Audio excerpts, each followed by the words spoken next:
सादर जय सियाराम। चंदन बिना ललाट न सोहे, योगी ज्ञान बिना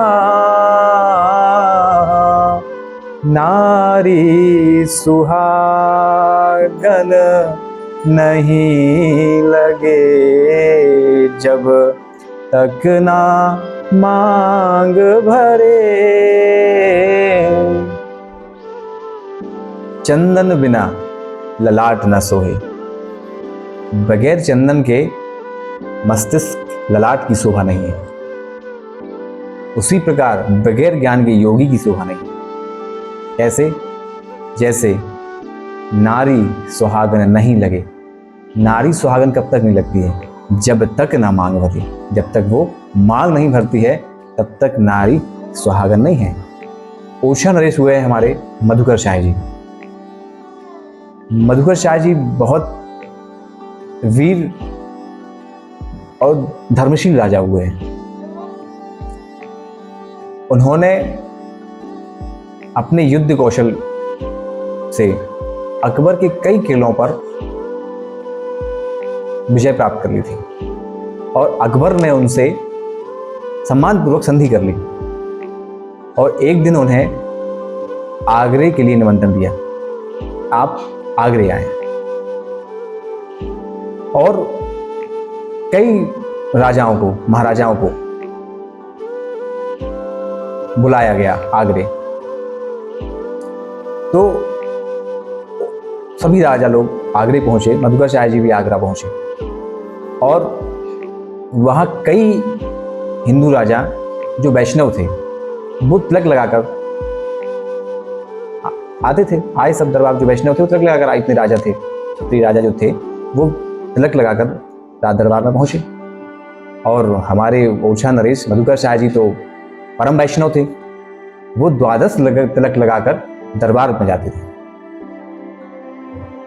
तो अकबर ने देखा कि कुछ जो वैष्णव राजा हैं वो तिलक लगा कर आए हैं, तो उसने कहा कि अकबर ने कि हमें तिलक लगाना पसंद नहीं है।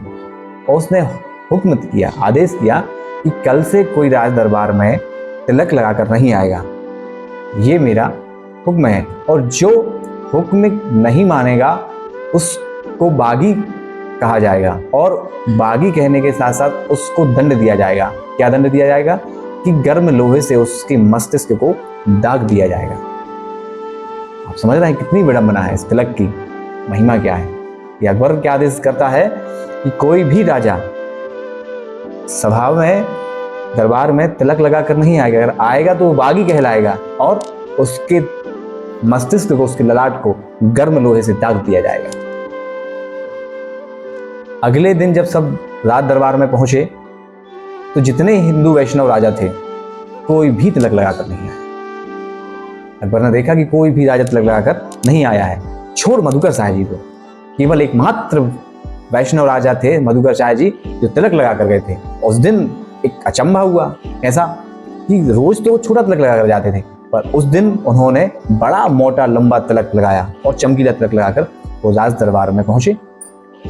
तो अकबर ने कहा, अकबर ने क्रोध में आकर कड़क कर कहा कि ए मधुकर शाह, तू मुझे नहीं जानता मैं कौन हूं। क्या कहा अकबर ने कि तू मुझे नहीं जानता कि मैं कौन हूं और मैंने कल दरबार में क्या हुक्म किया था। तुमने मेरे आदेश की अवहेलना की है, इसलिए तुम बागी हो और तुम्हें दंड दिया जाएगा। तब मधुकर शाह जी ने कहा कि हाँ मैं जानता हूं आप बादशाह हैं। मधुकर शाह जी ने कहा कि मैं जानता हूं कि आप बादशाह हैं और हाँ आपका हुक्म भी मैंने सुना था, पर आपकी बादशाहत से बढ़कर भी मेरे ईश्वर की एक बादशाहत आपके ऊपर है, इसको मैं मानता हूं। और ये जो मेरे मस्तिष्क पर तिलक है ये मेरे इष्ट, मेरे परमेश्वर का चरण चिन्ह मेरे मस्तिष्क पर है और इसका अधिकार मुझे मेरे गुरुदेव ने दिया है कि यह सदैव आपके मस्तिष्क पर रहना चाहिए। तो मैं आपकी बादशाही को नहीं मानता हूं, मैं उस अपने इष्ट की बादशाहत को मानता हूं और मुझे प्राण प्रिय नहीं है, मुझे अपना धर्म प्रिय है।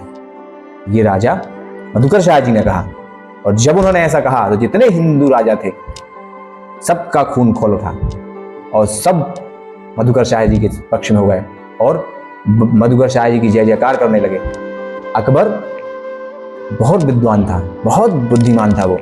उसने सोचा कि अगर आज सब राजा एकत्रित हो जाएंगे तो मेरी बादशाह समाप्त हो जाएगी। उसने पैतरा बदला वहां और उसने कहा कि नहीं, मधुकर शाह वाह वाह, मधुकर शाह जी को उसने वाह वाह कहा। क्यों? क्योंकि उस समय उन्होंने कहा राज दरबार में, किसने? मधुकर शाह जी ने, कि देखते हैं। तो उन्होंने कहा कि आए, तो एक तरफ मधुकर शाह जी, एक तरफ बादशाह है, तो वहां दरबार में सब कहने लगे आज देखते हैं क्या होता है। एक तरफ बादशाह, एक तरफ मधुकर शाह। तो मधुकर शाह जी ने कहा कि चुनौती देते हुए वीरता पूर्वक उन्होंने ललकारा अकबर को कि आए देखते हैं कौन मेरे मस्तिष्क को दागता है। मैं आज बता दूंगा कि आज भी भगवान श्री राम के वंशजों में क्या दम है। अकबर घबरा गया। तब अकबर ने उनकी वाह वाह कहना शुरू कर दिया। क्यों? सारे क्षत्रिय राजा एक हो गए। हमारे हिंदू सनातन में यह है कि लोग बहुत जल्दी शीघ्र सो जाते हैं, तो जो सो रहे थे वो सब जाग गए और किसका समर्थन किया? मधुकर शाह जी का समर्थन किया। तब अकबर ने उनके प्रशंसा में एक पद है, उन्होंने कहा सन्नाटा सभा का तोड़, गूंजा शब्द वाह वाह, बोला बादशाह वाह, मधुकर शाह वाह। आपने ही नित्य ने अपना निभाया है, जान पर खेल आज तिलक लगाया है। मुझको नहीं है चिढ़ तिलक लगाने से, परीक्षा ली थी हुक्म के बहाने से। तिलक विहीन सभी राजा महाराजा हैं, निकले टिकैत सच्चे एक आप आज हैं। बलिहारी आपकी अनोखी आन बान पर, खुश हो गया हूं मैं सच्चाई और शान पर। मन में भी जरा मेरे नहीं छल छंद है, सच कहता हूं मुझे तिलक पसंद है। आपके ही नाम से अब लगाया जाएगा, मधुकर शाही यह टीका कहलाएगा, मधुकर शाही यह टीका कहलाएगा। तो अकबर बादशाह ने देखा कि मेरी बादशाह समाप्त होने वाली है, तो उसने मधुकर शाह की तारीफ में पद गान शुरू कर दिया। और उस दिन से मधुकर शाह जी की उस राज दरबार में मधुकर शाह जी की जय जय गान होने लगी, आकाश में जय जयकार की धुनिया होने लगी। सही बादशाह ने जय हो, मधुकर शाह जी की जय हो कहकर। और उस दिन से राज दरबार में हमारे ऊर्ध्वपुंड तिलक का मान बढ़ गया। तो तिलक का यही महत्व है, सबको सदैव अपने मस्तिष्क पर तिलक लगाना चाहिए। अगर उस दिन सब राजाओं की तरह मधुकर शाह जी भी अगर तिलक नहीं लगाते तो हमारा तिलक उस दिन भेंट चढ़ जाता, बलि चढ़ जाता। पर हमारे मधुकर शाह जी जैसे राजा जो सनातनी हुए हैं, वैष्णव राजा हुए हैं, कि उन्होंने तिलक की आन बान और शान पर तिल मात्र भी दाग नहीं लगने दिया। और अकबर जैसे उस समय जो क्रूर राजा शासक था उसको भी चुनौती दे दी और वो भी कुछ नहीं कर पाया। क्यों? निष्ठा थी किसमें? अपने इष्ट में और अपने गुरु के वचनों में निष्ठा थी। बार बार मैं आप लोगों से यही कहता हूं कि अपने इष्ट में, अपने गुरु में निष्ठा रखें। निष्ठा पक्की होगी, आपका कोई बाल भी बाका नहीं कर पाएगा। आप अपने धर्म में रहना सीखें। तो उन्होंने कहा कि मुझे अपनी जान में, मुझे अपनी प्राण प्यारे नहीं है, मुझे अपना धर्म प्रिय है। इसलिए कहा गया धर्मो रक्षति रक्षता। अगर आप धर्म की रक्षा करेंगे तो धर्म आपकी रक्षा करेगा। ये हमारे सनातन में है। सादर जय श्री राम।